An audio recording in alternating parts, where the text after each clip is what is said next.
Good morning, it's Andre from A to C Dressage Training here. I'm reviewing the new introductory tests. Have you heard the news that British Dressage have revamped a lot of the tests? I'm not going to review all of them today, but I am just going to preview with you one of the new tests. So introductory tests used to be A, B and C, and the tests now are called 1, 2, 3, and we now have 4. And I'm very excited about that because I think the fourth test is really good. There's some really nice moves in there and very encouraging for young horses and riders to get out there and do dressage. And I will be running my course Go Intro next year. So I want to encourage as many people as possible to enjoy dressage as much as I do. So just to let you know that. So intro 1, 2 and 3 really are the same as A, B and C. There's a few little different bits of wording, so do check those out.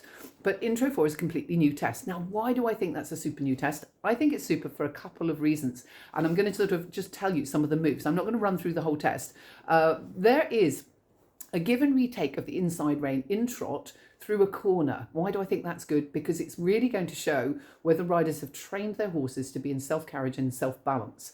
So when you give away the inside rein, the horse should still stay where it is and just sort of relax into the outside rein contact, but shouldn't tip over and come falling through the shoulder because the horse should not be held in place by the rein.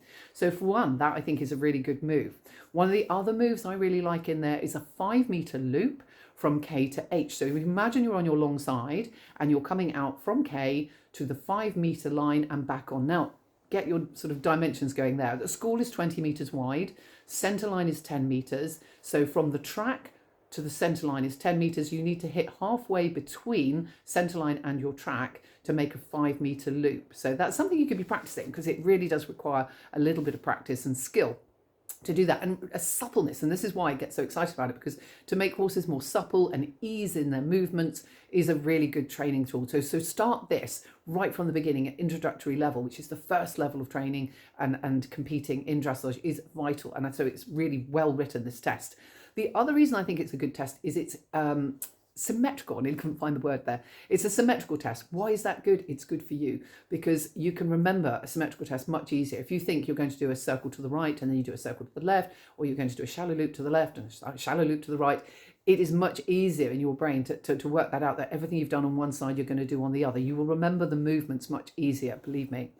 What else is in there? Transition to walk one horse's length. Now that's not new, that's been in a lot of tests, but it is one that requires skill to be able to change from trot to walk fluidly and fluently and to keep your horse in a lovely soft contact through those transitions. Really, really good test of skill. So something again to practice over the winter. Free walk on a long rein comes on a curve, so it comes from E over to B on a 20-meter half circle and then changes to a short diagonal line for the change of rein. So again, slightly different to riding it on a long diagonal line, but again showing suppleness, freedom of movement and being able to allow the horse to really stretch around the half circle is a lovely movement. I think it's really good.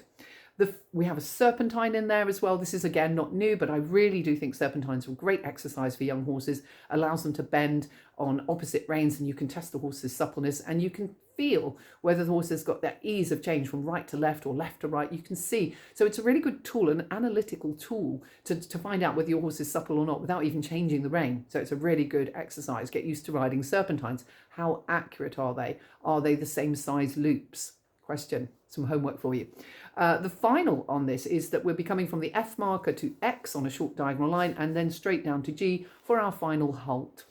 So I'm quite excited for those tests. I think they're, I think it's going to be good to shake things up. I will review prelim later and novice. I haven't had time to do that yet and I'll get back to you. But I just thought I'd put that out there on this little video on my YouTube channel. I hope you enjoy it. I'm going to be doing a lot more. I really apologise. I have left it alone this year, but it's been a very busy year. But I intend to carry more forward for 2024. Lots of clinics, by the way, if you want to check out my A to C dressage training on Facebook, that is where my clinic dates are posted as well, if you want to join me if you're in South Devon. Otherwise, take care and I'll speak to you very soon. Thanks for listening to my video.